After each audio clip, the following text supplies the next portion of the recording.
കാൽവരിയുടെ നെറുകയിൽ നിന്ന് പുറപ്പെട്ട കരുണയുടെ ഉറവ. അതിന്നും നമ്മൾ മതിവരുവോളം പാനം ചെയ്യുന്ന കർത്താവിൻ്റെ കരുണയെ നമ്മൾ സ്വീകരിക്കുന്ന ഈ കരുണയുടെ ആലയത്തിൽ കരുണയുടെ നവനാൾ നമ്മൾ ആചരിക്കുകയാണ്.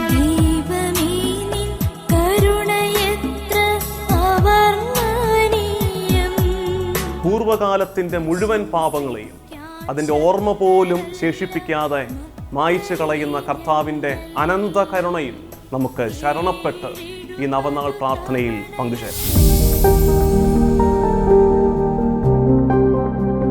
ഇനി കാരുണ്യനിധി കണ്ടെത്താനുള്ള ദിനങ്ങൾ, കർത്താവ് ഒരുക്കിയ ദിവസങ്ങൾ 9 ദിവസങ്ങൾ, അതിൽ 9 നിധികൾ.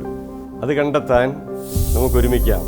കാരുണ്യനിധിയിൽ ഈശോയുടെ തുറക്കപ്പെട്ട ഹൃദയത്തിൽ നിന്നും ഒഴുകിയിറങ്ങിയ ദൈവകാരുണ്യമേ, ഞാൻ അങ്ങയിൽ ശരണപ്പെടുന്നു.